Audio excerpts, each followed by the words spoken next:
আসসালামু আলাইকুম। আমি শরীফুল ইসলাম। স্বাগতম প্রত্যেককে মোদের বিদ্যালয়ে। আজকের ক্লাসে আমরা ঢাকা বোর্ড 2023 সালের একটা খুবই গুরুত্বপূর্ণ প্রশ্ন সমাধান করতে যাচ্ছি। তোমরা যারা এইচএসসি 2024 ব্যাচের পরীক্ষার্থীরা রয়েছো, তোমাদের হিসাব বিজ্ঞান প্রথম পত্রের যে শর্ট সিলেবাস, সেই শর্ট সিলেবাসে কিন্তু দ্বিতীয় অধ্যায়টি রয়েছে। এবং এই দ্বিতীয় অধ্যায়টি কিন্তু খুবই গুরুত্বপূর্ণ এবং খুবই সহজ একটা অধ্যায়, বিকজ এই অধ্যায়ের যে উপাদানগুলো বা যে আইটেমগুলো তোমাদের এইচএসসি পরীক্ষায় আসবে, এই আইটেমগুলো সম্পর্কে কিন্তু তোমরা পরিচিত আছো, বিকজ 9-10-এ যখন তোমরা পড়াশোনা করছো, তখন এই যে দ্বিতীয় অধ্যায়ের বা এই হিসাবের বৈষম্য, এই অধ্যায়ের যে টপিকগুলো পরীক্ষায় সাধারণত এইচএসসির লেভেলে আসে, মানে তোমাদের এইচএসসি 24 ব্যাচে আসবে, তো সেগুলো কিন্তু তোমরা 9-10-এই করে আসছো। সো আমি যদি একটু ইন সামারি বলতে যাই, তাহলে হচ্ছে এই টপিকগুলো মোটা দাগে তোমাদের এই দ্বিতীয় অধ্যায়ের জন্য শিখতে হবে। 1 নম্বর হচ্ছে টেবুলার ছক, 2 নম্বর হচ্ছে জাবেদা, 3 নম্বর হচ্ছে খতিয়ান, এবং 4 নম্বর হচ্ছে নগদান বই। এবং নগদান বইয়ের ভিতরে বিশেষ করে তোমরা 2 ঘরা নগদান বই, 3 ঘরা নগদান বই, পাশাপাশি নগদ প্রাপ্তি জাবেদা, নগদ প্রদান জাবেদা এবং খুচরা নগদান বই, এই টপিকগুলো কিন্তু একটু শিখবে।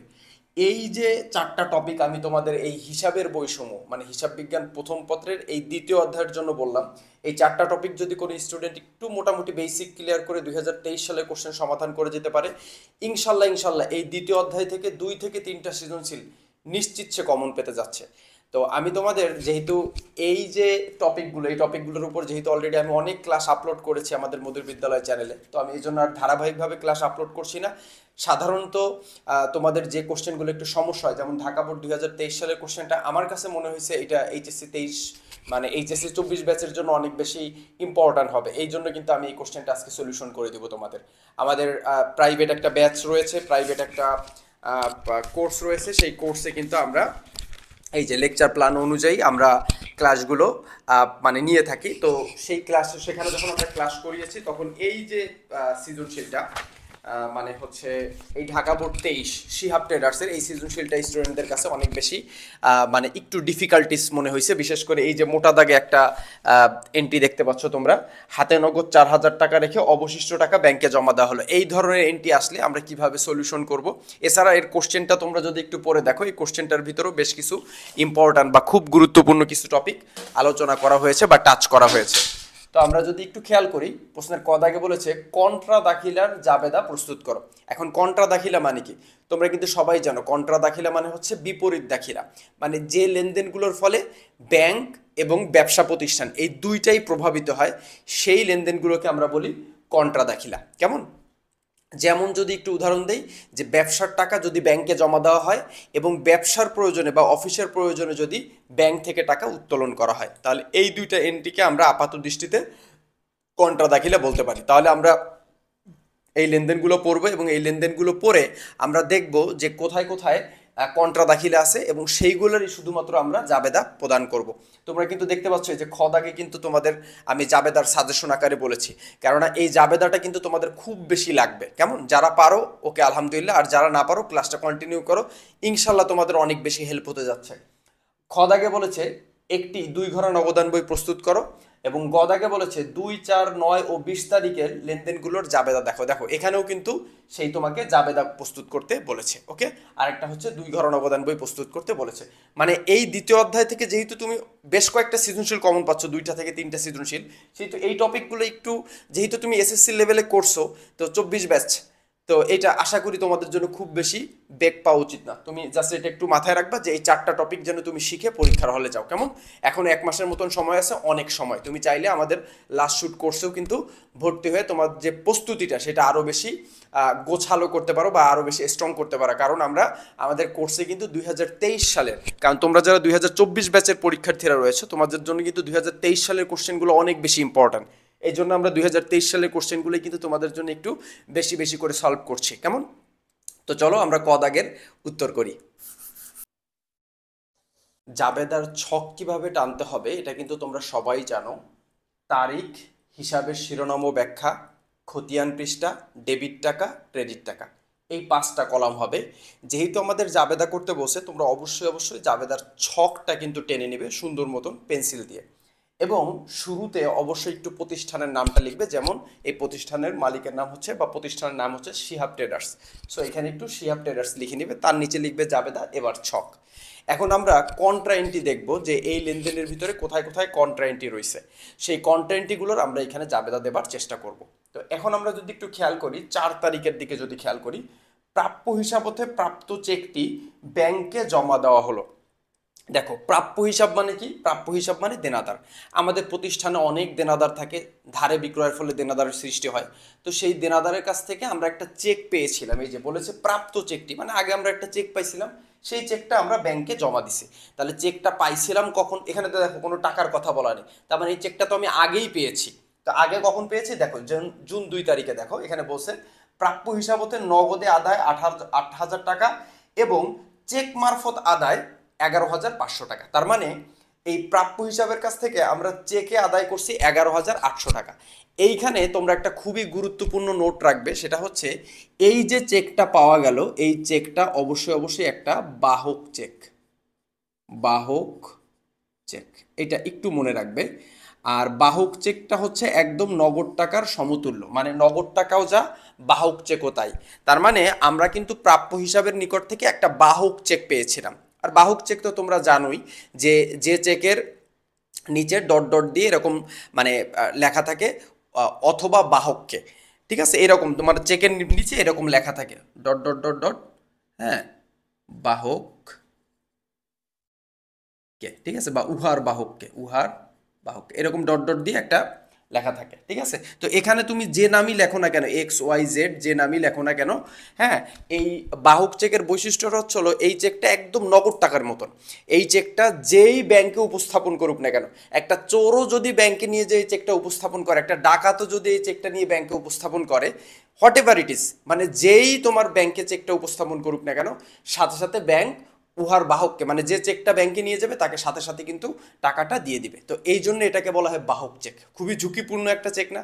যত মনে করো তোমার পকেটে একটা বাহন চেক রয়েছে, বাহক চেক রয়েছে, সরি, এই চেকটা মনে করো হারাই গেল, তো কেউ যদি পেয়ে মনে করো তোমার চেকটা নিয়ে ব্যাংক থেকে টাকা উঠায় নেয়, তখন কিন্তু তোমার কাছ ব্যাংকের থেকে টাকা চলে যাবে। তার মানে এই চেকটা কিন্তু একদম ওয়ান কাইন্ড অফ ক্যাশের মতন। তুমি চেকটা ব্যাংকে উপস্থাপন করার সাথে সাথে, তুমি কেন যেই ব্যাংকে উপস্থাপন করুক না কেন, ব্যাংক ওইটা দেখবে না যে এই চেকটা মানে মালিককে বা কে উপস্থাপন করতেছে, যেই চেকটা ব্যাংকে উপস্থাপন করবে ব্যাংক তাকেই টাকা দিয়ে দেবে। তার মানে এই চেকটাকে আমরা একটা বাহক চেক ধরে নিতে পারি। তো যেহেতু এটা বাহক চেক, তার মানে আমি 11,500 টাকার একটা চেক পেয়েছি, সো এটা একটা নগদ টাকার সমতুল্য। আমি এখানে লিখে দিচ্ছি নগদ টাকার সমান, নগদ টাকার সমান। এই কথাগুলো একটু আলোচনা করতে হবে বিধায় কিন্তু এই সৃজনশীলটা আমি বেছে নিছি। কেমন? নগদ টাকার সমান, যেহেতু বাহক চেক নগদ টাকার সমান, তার মানে এই যে চেকটা আমার কাছে আসলো, সেই চেকটা এই যে প্রাপ্য হিসাবের নিকট থেকে যে প্রাপ্ত চেকটি, এই যে চেকটা আমি পেয়েছিলাম প্রাপ্য হিসাবের কাছ থেকে 2 তারিখে, এই যে 2 তারিখে কিন্তু আমি চেকটা পেয়েছি, এই যে 11,500 টাকার একটা চেক পেয়েছি। তো ওই সেই 11,500 টাকার চেকটা আমি যখন ব্যাংকে জমা দিব, তখন কি ঘটবে? তখন কিন্তু আমাদের ব্যাংকে টাকা বৃদ্ধি পাবে, এবং আমাদের কাছে যেহেতু বাহক চেক নগদ টাকার সমান, মানে ক্যাশ ইকুইভ্যালেন্ট নগদ টাকার সমান যেহেতু বাহক চেক, সেহেতু আমরা এখানে মনে করব যে আমাদের কাছ থেকে নগদ টাকা চলে গেছে। এই বাহক চেকটাই কিন্তু আমরা ব্যাংকে জমা দিলাম, দ্যাটস ওয়াই আমাদের কাছ থেকে নগদ টাকা চলে গেল, বাহক চেক যেহেতু নগদ টাকার সমান, এবং ব্যাংকে টাকা বৃদ্ধি পেলো। কেন ব্যাংকে টাকা বৃদ্ধি পেলো? বিকজ আমরা ব্যাংকে টাকাটা এই যে ব্যাংকে জমা করছি, ব্যাংকে চেকটা জমা করছি। এই চেক জমা করা আর নগদ টাকা জমা করা একই কথা, সো একটু মাথায় রাখবে। এখন তোমরা অনেকে বলতে পারো যে আমি একটু বেশি বলতেছি, তারপর একটু বুঝো জিনিসটা আনকমন, তাই ঠিক আছে। তো দেখো অনেকে বলতে পারো স্যার এখানে তো বাহক চেক লেখা নাই। তো লেখা না থাকলে কোনো অসুবিধা নাই, তাহলে তুমি নিচে এরকম একটু নিচে মন্তব্য দিয়ে দিতে পারো, ঠিক আছে, বা নোট দিয়ে দিতে পারো। কি নোট দিয়ে দিতে পারো? 2 তারিখের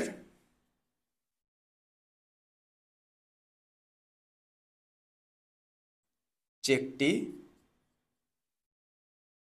বাহক চেক ধরা হলো।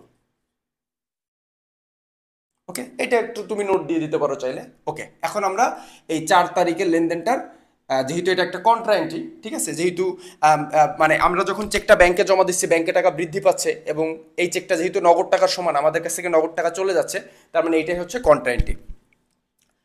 জুন 4, আচ্ছা এটা কত তারিখ? এটা হচ্ছে এটা সাল নেই, সো আমরা সাল দিব না। সো ব্যাংকে টাকা বৃদ্ধি পাইছে, ব্যাংক হিসাব ডেবিট।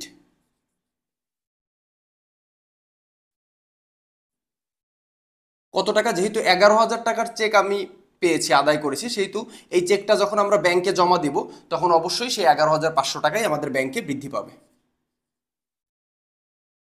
আর আমরা এবার যেহেতু চেক জমা দিছি, কি চেক, বাহক চেক, সেহেতু আমরা আমাদের কাছে চেকটা চলে গেল, এই চেকটা যেহেতু নগদ টাকার সামিল সেহেতু আমরা নগদান হিসাবকে ক্রেডিট করে দিব।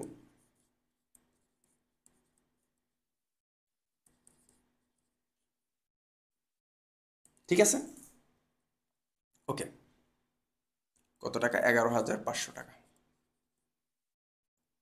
ওকে, কারণ কি লিখতে পারি?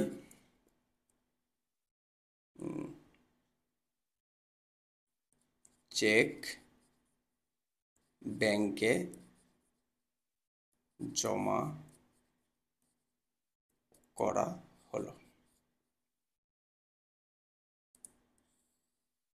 ওকে, এর পরের এন্ট্রি যদি আমরা একটু দেখি, দেখো এই 27 তারিখে কি বলছে, আচ্ছা সরি, 30 তারিখে কি বলছে, হাতে নগদ 4,000 টাকা রেখে অবশিষ্ট টাকা ব্যাংকে জমা করা হলো। আমরা কিন্তু জানি ব্যবসার টাকা যদি ব্যাংকে জমা করা হয় সেটাকে কিন্তু আমরা বলি হচ্ছে কন্ট্রাএন্ট্রি বা বিপরীত দাখিলা। কারণ আমরা যখন ব্যবসার টাকা ব্যাংকে জমা করছি তখন কিন্তু আমাদের ব্যাংকে টাকা বৃদ্ধি পাচ্ছে।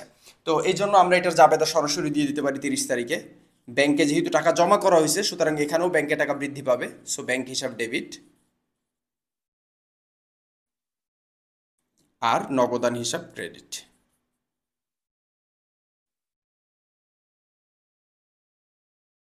আচ্ছা, আমরা কারণটাও লিখে ফেলি, টাকাটা একটু পরে লিখতে হবে বিকজ এই টাকাটা আমাদের একটু নির্ণয় করে নিতে হবে। তো কারণ কি হতে পারে? কারণ হচ্ছে হলো ব্যাংকে অর্থ জমা করা।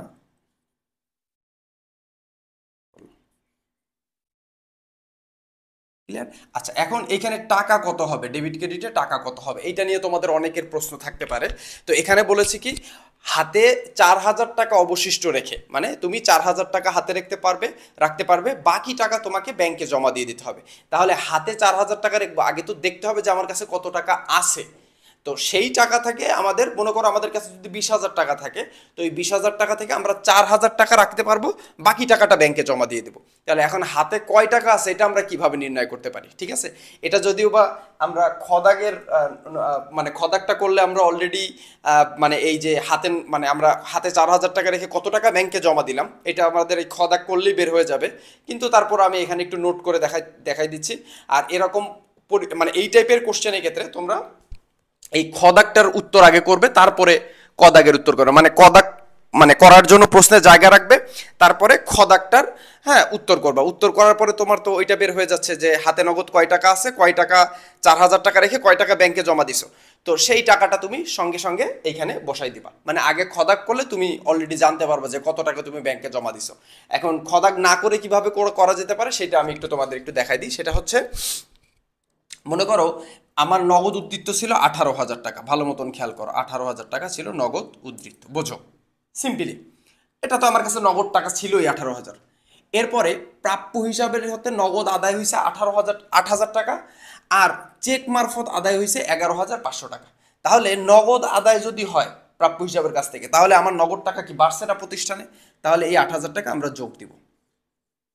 এবার এই যে 11,500 টাকার আমরা চেক পাইছি, এই 11,500 টাকাটা যেহেতু বাহক চেক সেহেতু এটাও নগদ টাকার সমতুল্য, সুতরাং এটাও আমাদের নগদ টাকা বৃদ্ধি করছে, তার মানে এটাকেও আমরা যোগ দিয়ে দেবো, 11,500কেও যোগ দিয়ে দেবো।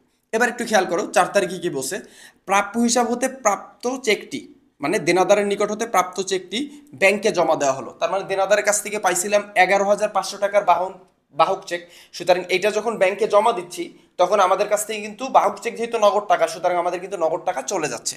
তার মানে এই 11,500 এবার আমরা বিয়োগ করে দিব। কেমন? আচ্ছা, এরপরে আমরা যদি দেখি পণ্য ক্রয় 28,000 টাকা, যার মধ্যে 9,000 টাকা নগদে পরিশোধ করা হয়েছে। দেখো, পণ্য তুমি 28,000 টাকার ক্রয় করছো, আর নগদে যেহেতু তুমি 9,000 টাকা পরিশোধ করছো, তার মানে বাকি লেনদেনটা কি ধারে, তার মানে বাকি যে 19,000 টাকা সেটা ধারে। তাহলে ওইটা তো আর তোমার নগদ যে ব্যালেন্স বা তো নগদ যে উদ্ধৃত সেটাকে প্রভাবিত করে না। তোমার এখান থেকে পণ্য ক্রয় করে নগদে গেছে কত টাকা, মানে পণ্য 28,000 টাকার ক্রয় করে 9,000 টাকা নগদে গেছে, তার মানে এই যে টাকাটা নগদে গেছে সেই টাকাটা তুমি বিয়োগ করে দেবে, কারণ এটা তোমার নগদ টাকাকে হ্রাস করে ফেলছে। তাহলে এবার 9,000 টাকা আমরা বিয়োগ দিয়ে দিলাম। ওকে, আচ্ছা, এরপরে আমরা যদি দেখি চেক মারফত বিদ্যুৎ বিল পরিশোধ করা হয়েছে 2,000 টাকা, মানে এর ফলে তোমার চেকের মাধ্যমে টাকা গেলে তো ব্যাংকের থেকে টাকা কমছে, এটা তো তোমার কারবারের নগদ উদ্বৃত্তর কোনো বা নগদ যে ব্যালেন্স বা কারবারের যে নগদ টাকা সেটাকে প্রভাবিত করেনি। 27 তারিখে বলছে চেক মারফত প্রদেয় হিসাবকে পরিশোধ করা হলো 10,000 টাকা, এটাও চেকে দিয়েছে, যেহেতু চেকে দিয়েছে সেহেতু ব্যাংক থেকে টাকাটা পরিশোধ হবে, সো ব্যাংকে টাকা কমবে, আমার নগদ টাকার কোনো প্রভাবিত হবে না। 30 তারিখে বলছে হাতে নগদ 4,000 টাকা রেখে অবশিষ্ট টাকা ব্যাংকে জমা। তাহলে এখন আমরা দেখি যে কয় টাকা আমার কাছে উদ্ধৃত্ত আছে, তো আমাদের একটু যোগ বিয়োগ করতে হবে। 18,000 টাকা প্রথম উদ্ধৃত ছিল, এরপরে নগদ আসছে 8,000, এরপর আসছে 11,500 টাকার বাহক চেক আসছে, সমান সমান দিলাম, এটার থেকে 11,500 টাকার বাহক চেকটা আবার চলে গেল, আবার 9,000 টাকা আমরা ক্রয় বাবদ পরিশোধ করছি, তাহলে আছে 17,000 টাকা। দেখো তাহলে আমার কাছে উদ্ধৃত্ত রয়েছে কিন্তু 17,000 টাকা, ভালো মতন বুঝো কিন্তু 17,000 টাকা আমার কাছে উদ্ধৃত্ত রয়েছে, নগদ উদ্ধৃত্ত। এখন এই 17,000 টাকার মধ্যে কি বলছে যে হাতে নগদ 4,000 টাকা রেখে, মানে এই 17,000 টাকার ভিতরে 4,000 টাকা রাখতে হবে আর বাকি টাকা ব্যাংকে জমা দিয়ে দিতে হবে। তাহলে 17,000 থেকে এই 4,000 আমরা অবশ্যই বিয়োগ করে দিব, তাহলে 17,000 থেকে 4,000 গেলে থাকে কত হাজার, 13,000 টাকা, তার মানে এই 13,000 টাকা আমরা ব্যাংকে জমা দিব। কেমন? আচ্ছা, তাহলে এখানে অবশ্যই আমরা ব্যাংকে জমা দিয়েছি কত টাকা, 13,000 টাকা। একটু ঝামেলার, তাই না? একটু কষ্ট কষ্ট হতে পারে তোমাদের কাছে, বাট যারা অনেক দ্রুত বুঝতে পারতেছো তারা তো আলহামদুলিল্লাহ, না বুঝতে পারলেও কমেন্টে লিখো, আমি বুঝাই দেওয়ার চেষ্টা করব। তা এটা ছিল আমাদের কদাক, ঠিক আছে? মানে এই খদাগের টাকাটা তোমরা এইভাবে না বের করে, মানে এই যে আমি যেভাবে বের করছি এভাবে না বের করে তুমি চাইলে খদাক করেও তারপরে খদাগের উত্তর করতে পারবা, কোনো প্রবলেম নাই। তো চলো এবার আমরা হচ্ছে আমাদের খদাগের উত্তর করি, একটি 2 ঘর নগদান বই প্রস্তুত করি, যেখানে কিন্তু আমাদের এই যে এই মজার এন্ট্রিটা রয়েছে, হাতে নগদ এত টাকা রেখে অবশিষ্ট টাকা ব্যাংকে জমা দান। তো চলো শুরু করা যাক। 2 ঘরা নগদান বই প্রস্তুত করো। আগে একটু ছকটা আমরা একটু দেখে নিই। আর 2 ঘরা নগদান বই বা 3 ঘর নগদান বই, যে নগদান বই হোক না কেন, নাম শুনেই বোঝা যাচ্ছে এখানে শুধু নগদ ও নগদ সমতুল্য যে লেনদেনগুলো সেগুলো এখানে আসবে।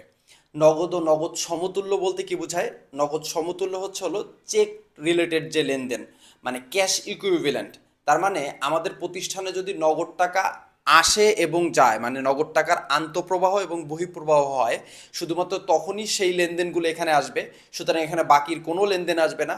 এছাড়া আমরা যদি কাউকে চেকে পরিশোধ করি বা চেক প্রদান করি, এছাড়া চেক যদি কোথাও থেকে আমরা পেয়ে থাকি, এই ধরনের লেনদেনগুলো, যেহেতু এটা নগদ সমতুল্য, চেক কি নগদ সমতুল্য। আর যদি আমাদের এই বাহক চেক হয় তাহলে তো কথাই নাই, কেমন? তো এই জন্য আমরা এই চেক এবং নগদ টাকা সম্পর্কিত লেনদেনগুলোই আমরা আমাদের এই নগদান বইতে আনবো, কেমন? সেটা 2 ঘরা 3 ঘরা যেটাই হোক না কেন। তো 2 ঘরা নগদান বইয়ের যে ছকটা, সেই ছকটা হচ্ছে প্রথমে লিখতে হবে তারিখ, প্রাপ্তি, রসিদ নং, খতিয়ান পৃষ্ঠা, নগদ টাকা, ব্যাংক টাকা। এখানে 2টা টাকার ঘর, বিকজ আমাদের এখানে 2 ঘর নগদান বই করতে বসে। যদি 3 ঘর নগদান বই করতে বলতো, আমরা বাট্টার কলাম নামে, সেটা হচ্ছে অবশ্যই নগদ বাট্টার কলাম নামে একটা মানে একটা কলাম এক্সট্রা অ্যাড করতাম। এরপরে আমরা এই ক্রেডিট পাশে তারিখ, প্রদান, ভাউচার নং, খতিয়ান পৃষ্ঠা, নগদ টাকা, ব্যাংক টাকা। তো এইটা হচ্ছে আমাদের 2 ঘর নগদান বইয়ের ছক। এবং আমাদের যদি নগদ টাকা এবং চেক আসে বা আমাদের ব্যাংকে টাকা বৃদ্ধি পায়, তাহলে এটা আমরা অবশ্যই এই প্রাপ্তির সাইডে আনবো। এবং আমাদের প্রতিষ্ঠান থেকে যদি নগদ টাকা চলে যায় এবং চেকের মাধ্যমে চলে যায় বা ব্যাংকের থেকে টাকা কমে যায় কোনো লেনদেনের ফলে, অবশ্যই সেই লেনদেনগুলো আমরা এই প্রদান পাশে আনবো। মানে একদম সহজ ভাষায় হচ্ছে, আমাদের প্রতিষ্ঠানে যদি অর্থ বৃদ্ধি পায় মানে প্লাস হয়, তাহলে আসবে এই ডেবিট পাশে। আর যদি অর্থ মাইনাস হয় আমাদের প্রতিষ্ঠান থেকে, নগদ অর্থ বা আমাদের ব্যাংক থেকেও টাকা মাইনাস হয়, সেটা অবশ্যই আমাদের এই ক্রেডিট পাশে আসবে। তো চলো আমরা এবার আমাদের এই যে 2023 সালের ঢাকা বোর্ড 2023 সালের যে প্রশ্নটা, এটা আমরা এখানে দেখি কোনগুলো আসে। তো প্রথমে আছে জুন 1 নগদ উদ্বৃত্ত 18,000 টাকা, ব্যাংক জমাতিরিক্ত 15,000 টাকা। তো এখানে কিন্তু 2টা ব্যালেন্স বিডি আছে। তো কিভাবে? তো দেখো, আমরা প্রথমে লিখবো জুন 1, এই অঙ্কে সাল দেওয়া নেই, সো জুন 1। তো 1 তারিখের যে লেনদেনটা, এটা আমরা অ্যাকাউন্টিংয়ে ব্যালেন্স বিডি নামে লিখি, মানে প্রারম্ভিক উদ্বৃত্তকে আমরা ব্যালেন্স বিডি বলি, ব্রড ডাউন। তো আমরা অবশ্যই এখানে ব্যালেন্স বিডি লিখবো, ব্যালেন্স বিডি কত টাকা? ব্যালেন্স বিডি নগদ উদ্বৃত্ত 18,000 টাকা, তাহলে নগদের ঘরে লিখবো 18,000 টাকা। এরপরে বলছে ব্যাংক জমাতিরিক্ত। আচ্ছা, ব্যাংক জমাতিরিক্ত কি দায় প্রকাশ করে না? এটা কি ব্যাংক জমা নাকি ব্যাংক জমাতিরিক্ত? ব্যাংক জমাতিরিক্ত মানে কি? ব্যাংকে যা জমা ছিল তার থেকে অতিরিক্ত উত্তোলন করছে, তার মানে এটা একটা দায় নির্দেশ করে। যেহেতু এটা দায় নির্দেশ করে সেহেতু এটা আমরা অবশ্যই ক্রেডিট সাইডে নিব।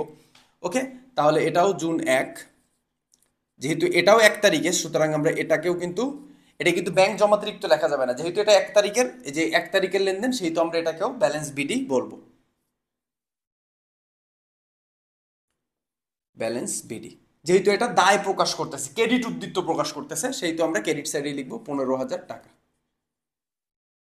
তো ব্যাংক জমাতিরিক্ত, এই জন্য ব্যাংকের কলামে লিখলাম। তো দেখো এখানে কিন্তু ব্যালেন্স বিডি দুই পাশে আসছে, ডেবিট পাশেও ব্যালেন্স বিডি আসছে, ক্রেডিট পাশেও ব্যালেন্স বিডি আসছে। আশা করি তোমরা বুঝতে পারতেছো।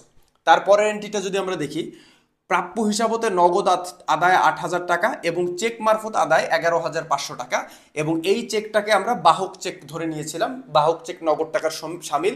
যেহেতু প্রাপ্য হিসাবের নিকট থেকে নগদ আদায় হয়েছে, তার মানে আমাদের নগদ টাকা আসছে। প্রাপ্য হিসাবের নিকট থেকে মানে দেনাদারের নিকট থেকে আমরা আদায় করছি, তাহলে এই টাকাটা আমাদের প্রতিষ্ঠানে বৃদ্ধি পাইছে, তাহলে আমরা অবশ্যই এটা লিখবো জুন 2, প্রাপ্য হিসাব।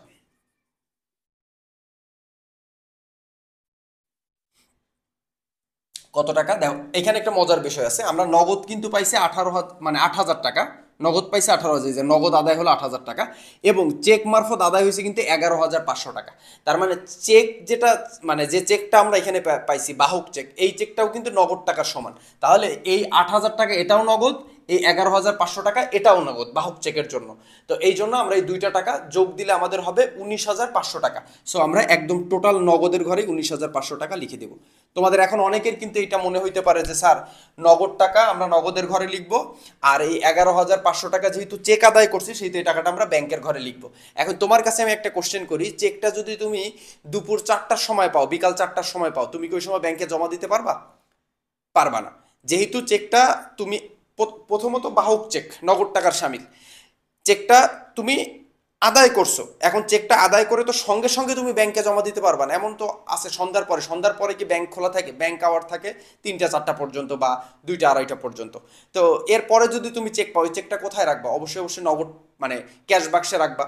সুতরাং চেক কিন্তু এক প্রকার নগদ টাকার সামিল। এটা নিয়ে কিন্তু একটু মতবিরোধ আছে, আমি জানি তোমাদের ভিতর মতবিরোধ অলরেডি শুরু হয়ে গেছে, যে স্যার এটা চেক মারফত আদায় হয়েছে, এই স্যার কিচ্ছু পারে না, উনি ব্যাংকের ঘরে নেওয়ার কথা, আমরা সারা জীবন শিখছি ব্যাংকের ঘরে নিতে হবে, উনি এখন বলতেছে নগদের ঘরে নিতে হবে। বাবা, এটা বাহক চেক, বাহক চেক নগদ টাকার সামিল। বোঝা গেছে? আচ্ছা, এই জন্য আমরা দুইটাকে নগদ মানে বাহক চেকটাকেও নগদ ধরছি, আর 8,000 টাকা যে নগদ পাইছি ওটাকেও আমরা নগদ ধরছি। সো এই দুইটা যোগ দিলে হয় 19,500 টাকা, এই জন্য নগদের ঘরে আমরা টোটাল 19,500 টাকা লিখে দিলাম। আই হোপ বুঝতে পারছো। এরপরে হলো প্রাপ্য হিসাব হতে প্রাপ্ত চেকটি ব্যাংকে জমা দেওয়া হলো, এটা অবশ্যই কন্ট্রা এন্ট্রি, বিপরীত দেখিলে, যেহেতু ব্যাংকে জমা দিচ্ছি এবং যে চেকটা আমরা পেয়েছিলাম এটা যেহেতু বাহক চেক নগদ টাকার সামিল, তো এটা ব্যাংকে জমা দিলে কন্ট্রা এন্ট্রি আমরা কিভাবে দাখিলাভুক্ত করতে পারি। তো এই জন্য ছোট্ট একটা জাবেদা এরকম করে নিবে, ব্যাংকে জমা দিলে, একটু আগে আমরা জাবেদাটা করছি, সেটা হচ্ছে ব্যাংক হিসাব হবে হচ্ছে তোমার ডেবিট, আর নগদান হিসাব হবে হচ্ছে ক্রেডিট। তো দেখো এইখানে ঘটনাটা চলে, এইখানে ব্যাংক হিসাব ডেবিট, নগদান হিসাব ক্রেডিট। তো যখন তোমরা এটা যেহেতু একটা কন্ট্রা এন্ট্রি, ঠিক আছে, এটা যেহেতু একটা কন্ট্রা এন্ট্রি, তো কন্ট্রা এন্ট্রি অবশ্যই অবশ্যই দুই পাশেই যাবে। তো এজন্য তোমরা যে কাজটা করবা, সেই কাজটা হলো আগে টাকার ঘরের কাজ করবা। কন্ট্রা এন্ট্রি যখন করবা, অবশ্যই অবশ্যই আগে কিসের কাজ করবা বলো? টাকার ঘরের কাজ করবা। তো এখন কত টাকার চেক তুমি ব্যাংকে জমা দিচ্ছ? 11,500 টাকা। তো দেখো ব্যাংক হিসাব ডেবিট লিখছো কিনা, যাবে তাই ব্যাংক হিসাব ডেবিট লিখছো না, সেই তো ডেবিট পাশে ব্যাংকের ঘরে লিখে দেবে 11,500 টাকা, কারণ 11,500 টাকার চেক তুমি ব্যাংকে জমা দিছো। আর নগদান হিসাব ক্রেডিট লিখছো কিনা, যাবে তাই। তো নগদান হিসাব যেহেতু ক্রেডিট লিখছো, সেহেতু ক্রেডিট পাশে নগদের ঘরেই ওই টাকাটা লিখে দেবে 11,500 টাকা, কারণ কন্ট্রায়েন্টটি দুই পাশেই যায়। এবং নাম লিখতে হয় আমাদের বিপরীত নাম, যেহেতু এখানে নগদের ঘরে লিখছি, সো এখানে আমরা লিখবো ব্যাংক হিসাব, বিপরীত নামটা লিখে দিলাম, নগদের বিপরীত নামটা। ঠিক আছে, এটা কয় তারিখ ছিল? এটা ছিল 4 তারিখ। ওকে, হ্যাঁ। এবং যেহেতু এটা কন্ট্রা, সেহেতু খতিয়ান পৃষ্ঠার ঘরে আমরা সি লিখে দিব, সি ফর কন্ট্রা। এবার এই পাশে ডেবিট পাশে আসো, এইখানে লিখছি কোন ঘরে? ব্যাংকের ঘরে, সো আমরা এখানে অবশ্যই লিখবো নগদান হিসাব।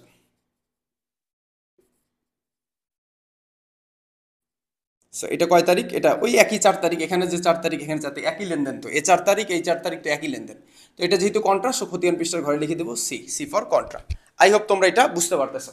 এরপরে নেক্সট এন্ট্রিতে আসো, পণ্য ক্রয় 28,000 টাকা, যার মধ্যে 9,000 টাকা নগদে পরিশোধ করা হলো। তাহলে দেখো 28,000 টাকার পণ্য মনে করো তোমার ব্যবসায় তুমি কিনলা কারো কাছ থেকে, কিনে তুমি যদি 9,000 টাকা দাও, তাহলে আর বাকি টাকা তো তুমি পরিশোধ করো না, ওটা তো ধারে।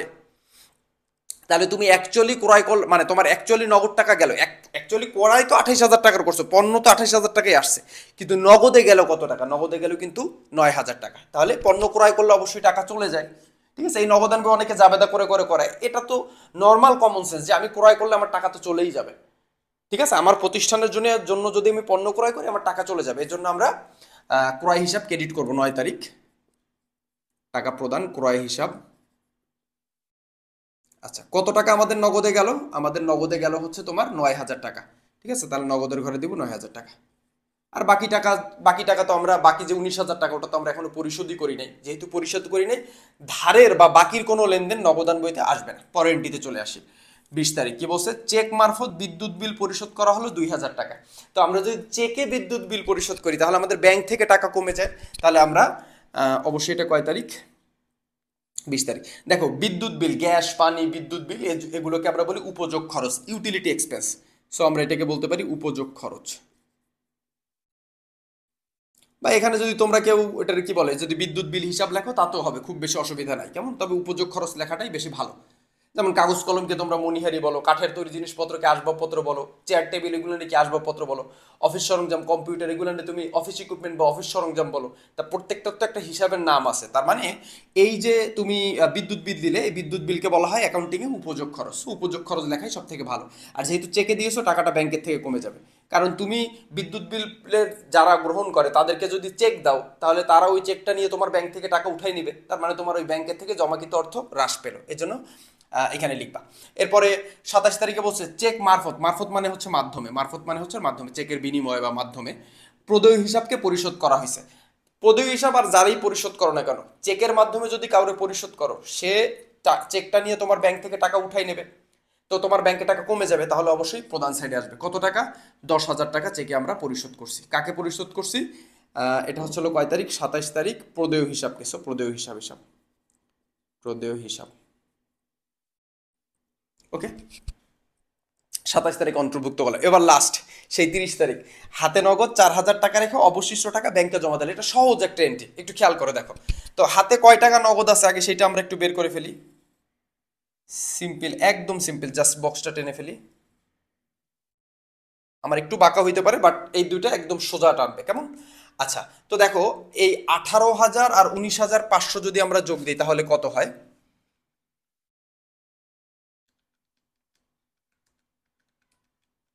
তাহলে হয় 37,500 টাকা, ঠিক আছে। 37,500 টাকা এখানে লিখবা, 37,500। আমি তোমাদের দেখাই দিচ্ছি কিভাবে ব্যালেন্স বিডিসিডি নির্ণয় করতে হয়।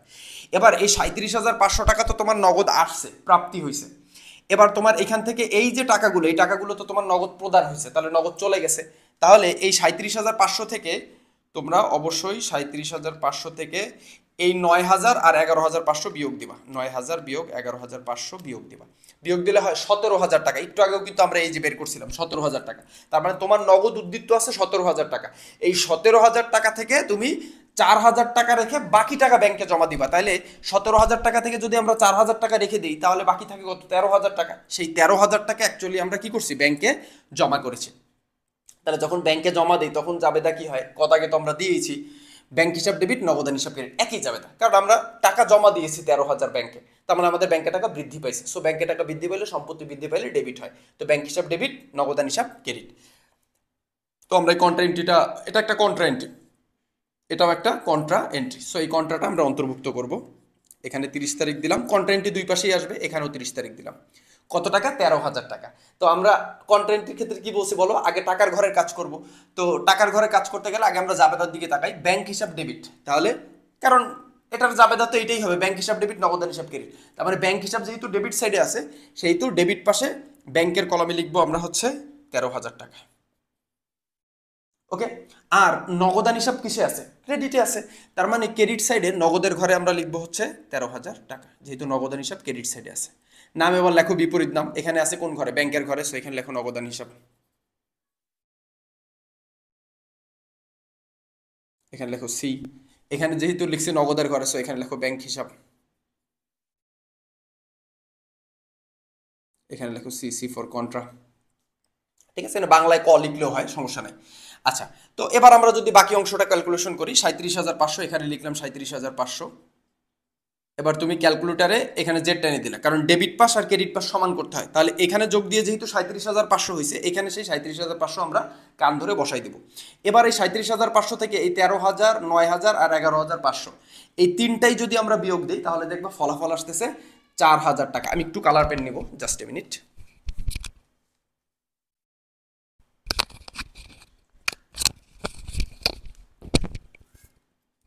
বিয়োগ দিয়ে আসবে 4,000 টাকা। এই 4,000-এর নাম হচ্ছে তোমার ব্যালেন্স সিডি। বিয়োগ দিয়ে যেটা বের হয় সেটাকে আমরা বলি ব্যালেন্স সিডি। সিডি মানে ক্যারিড ডাউন। এটা কয় তারিখ? জুনের 30 তারিখ। ওকে, এই ব্যালেন্স সিডিটাই, ডি মানে কি ডাউন, বিপরীত পাশে নিচে আসবে। যে সাইডে ব্যালেন্স সিডি বেরোয়, এই ব্যালেন্স সিডি কোন সাইডে বেরোয়েছে? ক্রেডিট সাইডে বেরোয়েছে না? এই 4,000 টাকা কি ক্রেডিট পাশে আসছে না? তার মানে এই 4,000 টাকা ডেবিট পাশে নিচে চলে আসবে। এটা যেহেতু নগদের ঘরে আছে, সো এইখানে নগদের ঘরে লিখবো 4,000। তো ওই ব্যালেন্স সিডিটাই হয়ে যাবে আমাদের ব্যালেন্স বিডি। বিডি মানে ওই সেই ব্রড ডাউন, এইভাবেই চলতে থাকে ব্যালেন্সগুলো। এটা হয়ে যাবে জুনের পরে কি? জুনের পরে হচ্ছে হলো জুলাই। জুলাই 1 মানে পরবর্তী মাসের 1 তারিখ। সিমিলার ওয়েতে আমরা যদি দেখি কোন সাইডে বেশি আছে, আমরা যদি দেখি এই পাশটায় বেশি আছে। ঠিক আছে, তো এই পাশটা আমরা একটু যোগ দেই, দেখি 11,500 প্লাস 13,000। যে সাইড বেশি থাকবে সেই সাইড আগে যোগ দেবো, 24,500 হয়। ঠিক আছে, 24,500, আর এই সাইডে যোগ দিলে হয় হচ্ছে হলো 27,000। এই সাইডই তো বেশি, ক্রেডিট সাইডে 15,000 প্লাস 2,000 প্লাস 10,000, 27,000। যে সাইড বেশি সেই সাইড যোগ দেবো। এই পাশে যোগ দিলে আসছে 24,500, আর এই সাইডে যোগ দিলে আসছে 27,000। সো আমরা এই 27,000 পাশটা আগে যোগ দিব, যে পাশ বেশি থাকবে ব্যাংকের পাশের সঙ্গে ব্যাংকের পাশের কাজ। তো 27,000 যোগ দিলাম। এবার এইখানে যোগ দিলে তো আর 27,000 হবে না, এখানে তো 24,500 হবে। যেহেতু ডেবিট আর ক্রেডিট সমান রাখতে হবে, এখানে 27,000, সো এখানেও আমাদের লিখতে হবে 27,000, কান ধরে বসাই দিলাম। এবার 27,000 থেকে আমাদের এই আইটেমগুলো এবার আমাদের বিয়োগ করতে হবে। তো 27,000 থেকে আমরা বিয়োগ করলাম 13,000 বিয়োগ 11,500, তাহলে বের হয় 2,500। এই যে 2,500 টাকা বের হইল, এই 2,500-র নাম হচ্ছে আমাদের ব্যালেন্স সিডি, ক্যারিড ডাউন। ওকে, এটা অবশ্যই 30 তারিখ। এই ব্যালেন্স সিডিটাই পরবর্তী তারিখে বিপরীত পাশে, এই ব্যালেন্স সিডি যে পাশে বের হবে এই সিডিটা বিপরীত পাশে নিচে আসবে। তার মানে এই ব্যালেন্স সিডির যে টাকাটা, এই টাকাটা বিপরীত পাশে নিচে চলে আসবে। কত টাকা? 2,500 টাকা। এই ব্যাংকের পাশে কেন আসলো? কারণ এই বিয়োগটা তো ব্যাংকের পাশেই হয়েছে। সো এই 2,500-র নাম এই ব্যালেন্স সিডিটাই হয়ে গেল ব্যালেন্স বিডি।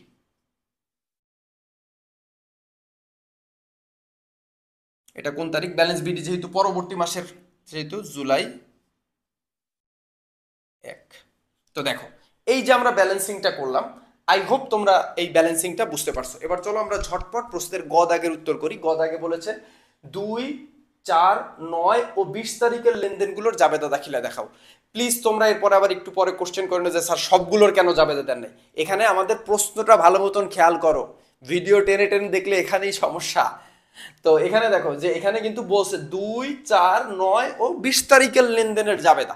সো এইখানে যে তারিখগুলো আছে শুধুমাত্র আমরা এই তারিখগুলোর জাবেদাই দিব, বাকিগুলোর জাবেদা দিব না। কেমন? তো চলো আমরা জাবেদার ছক টেনে ওই লেনদেনগুলোর জাবেদা প্রদান করি। 2, 4, 9 ও 20 তারিখ এই 4টা লেনদেনের জাবেদা দাখিলা আমাদের এই ঢাকা বোর্ড 2023 সালে দিতে বলেছে। চলো আমরা এই 4টা লেনদেনের জাবেদা দাখিলা প্রদান করি। জাবেদা আর দাখিলা একই কথা, কারণ দুইটার মানেই হচ্ছে জাবেদা বা জার্নাল। মনে রাখবা, জাবেদায় আমরা যখন ডেবিট ক্রেডিট নির্ণয় করি একটা ছোট্ট সূত্র মনে রাখতে হবে। সেই সূত্রটা হচ্ছে সম্পত্তি আর ব্যয় যদি প্রতিষ্ঠানে বৃদ্ধি পায় তাহলে ডেবিট হবে, এবং যদি হ্রাস পায় তাহলে ক্রেডিট হবে। পাশাপাশি আয়, দায়, মালিকানা সত্ত্ব এই 3টা উপাদান যদি হ্রাস পায় মানে কমে যায় তাহলে ডেবিট হবে, যদি বৃদ্ধি পায় তাহলে কিন্তু ক্রেডিট হবে। তো চলো এই সূত্রটার মাধ্যমে আমরা খুব সহজেই জাবেদা দাখিলাগুলো প্রদান করি। তো প্রথমে আমাদের 2 তারিখের লেনদেনের জাবেদা দিতে বসে, 1 তারিখ কিন্তু দিব না, কারণ প্রশ্নে দিতে নিষেধ করছে। তো 2 তারিখে বলছে প্রাপ্য হিসাব মানে প্রাপ্য হিসাব হতে নগদ আদায় 8,000 টাকা এবং চেক মারফত আদায় 11,500 টাকা। তো এটা হচ্ছে জুন 2 দিলাম, জুন 2। প্রাপ্য হিসাবের নিকট থেকে যেহেতু আমরা নগদ আদায় করছি, সেহেতু আমরা নগদান হিসাবকে ডেবিট করব।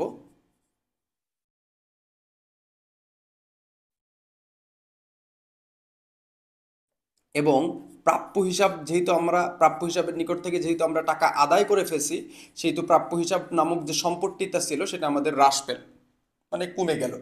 টোটাল কত টাকা আমরা পেয়েছি নগদ? 19,500 টাকা। হায় হায় স্যার, এটা কি করলেন আপনি? এখানে আমরা জাবেদাটা তো এরকম হওয়ার কথা ছিল যে নগদান হিসাব ডেবিট, ব্যাংক হিসাব ডেবিট, প্রাপ্য হিসাব ক্রেডিট, কিন্তু আপনি এখানে ব্যাংক হিসাব কোথায় দিলেন বাবা? এই যে চেকটা, এই চেকটাকে আমরা বাহক চেক ধরে নগদ টাকার সামিল ধরে নিয়েছি। যেহেতু এটাকে আমরা নগদ টাকার সামিল ধরে নিয়েছি এবং এর পিছনে অনেক যুক্তি আছে, ঠিক আছে? এগুলো আমি হয়তো অন্য এক ক্লাসে আলাদা একটা ভিডিও করে আমি তোমাদের বুঝাই দিব, ঠিক আছে? তো এখন এদিকে আসো, আমরা এটার কারণ লিখব, ঠিক আছে? তো যেহেতু আমাদের নগদ টাকা মানে চেকটাও নগদ টাকা এবং নগদ আদায় হয়েছে 18,000 টাকা, 8,000 টাকা, সেই দুইটা যোগ দিয়ে নগদ হচ্ছিল টোটাল 19,500 টাকা আদায় হলো।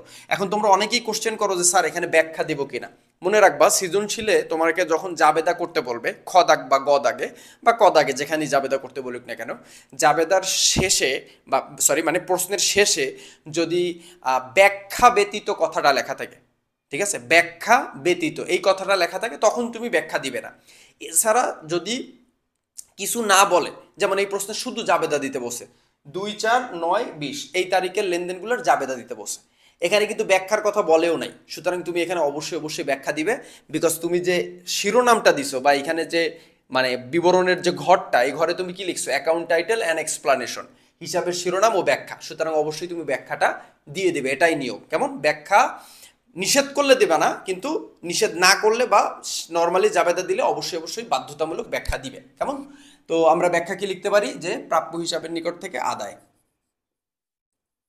প্রাপ্য হিসাবের নিকট হতে নগদ আদায়। আই হোপ তোমরা বুঝতে পারছো এটা। কেমন? এরপরে 4 তারিখ দিতে বসে জাবেদা। 4 তারিখে বসে প্রাপ্য হিসাব হতে প্রাপ্ত চেকটি ব্যাংকে জমা দেওয়া হলো। এটা জাবেদা কিন্তু অলরেডি আমরা দিয়ে ফেলছি, ঠিক আছে? তো প্রাপ্য হিসাবের নিকট থেকে আমরা চেক পেয়েছিলাম 11,500 টাকার একটা বাহক চেক, তারপরে ওটাকে আমরা নগদ টাকার সামিল ধরে নিয়েছিলাম। যেহেতু ওইটা আমরা ব্যাংকে জমা দিচ্ছি, সো ব্যাংকে টাকা বৃদ্ধি পাবে, একটা কন্ট্রা এন্ট্রি। সো ব্যাংক হিসাব হবে ডেবিট আর নগদান হিসাব হবে হচ্ছে ক্রেডিট।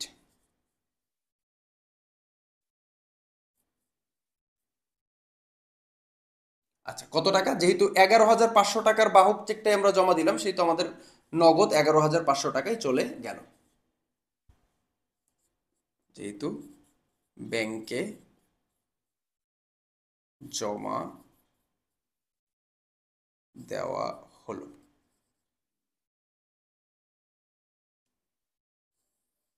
ওকে, আচ্ছা। এরপরে 4-এর পরে আমাদের দিতে বসে 9 তারিখ। 9 তারিখ কি বসে? পণ্য ক্রয় 28,000 টাকা, যার মধ্যে 9,000 টাকা নগদে পরিশোধ করা হলো, ঠিক আছে? আচ্ছা, 9 তারিখে আমরা পণ্য ক্রয় করছি, সো ক্রয় নামক ব্যয়টা আমাদের প্রতিষ্ঠানে সৃষ্টি হবে। তো ক্রয় হিসাব হচ্ছে ডেবিট। আমরা পণ্য ক্রয় করছি 28,000 টাকার, তো আমাদের ব্যয় 28,000 টাকার সৃষ্টি হইলো, এবং যার মধ্যে আমরা নগদে পরিশোধ করেছি, তাহলে নগদ টাকা চলে গেল, সম্পত্তি হ্রাস পেলে ক্রেডিট হবে। নগদান হিসাব নগদে চলে গেল হচ্ছে 9,000 টাকা, এবং বাকি টাকাটা অবশ্যই আমরা যেহেতু টাকাটা পরিশোধ করতে পারিনি, তার মানে আমাদের দায়ের সৃষ্টি হলো, সো পাওনাদার হিসাব ক্রেডিট। দায় বৃদ্ধি পাইলে ক্রেডিট হয়, সো পাওনাদার হিসাব বা প্রদেয় হিসাব একটা লিখলেই হলো। পাওনাদার হিসাব হচ্ছে হলো বাকি টাকা হচ্ছে 19,000 টাকা, ঠিক আছে? কারণ 28,000 টাকার পণ্য কিনে আমি যদি 9,000 টাকা নগদে পরিশোধ করি, তাহলে বাকি থাকে কত? 19,000 টাকা। তাহলে ওইটাই পাওনাদার। তাহলে আমরা এখানে লিখতে পারি, কারণ যেহেতু নগদ ও ধারে পণ্য ক্রয়। ওকে, লাস্ট সেটা হচ্ছে 20 তারিখ বা 20 তারিখ কি বসে? চেক মারফত বিদ্যুৎ বিল পরিশোধ 2,000 টাকা। তো আমরা চেকে যদি বিদ্যুৎ বিল পরিশোধ করি তাহলে আমরা লিখতে পারি উপযোগ খরচ নামক একটা ব্যয় বৃদ্ধি পেল। উপযোগ খরচ হিসাব ডেবিট, এবং যেহেতু চেকের মাধ্যমে পরিশোধ করছি সেহেতু আমাদের ব্যাংক থেকে টাকাটা কমে যাবে, সো ব্যাংক হিসাবকে আমরা ক্রেডিট লিখব। আচ্ছা, চেক মারফত পরিশোধ করেছি 10,000 টাকা, সো 10,000 টাকা লিখে দেব।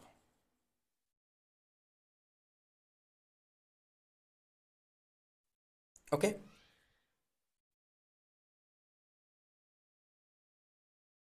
যেহেতু বিদ্যুৎ বিল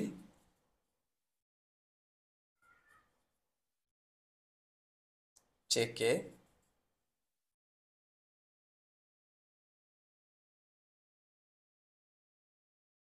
পরিশোধ।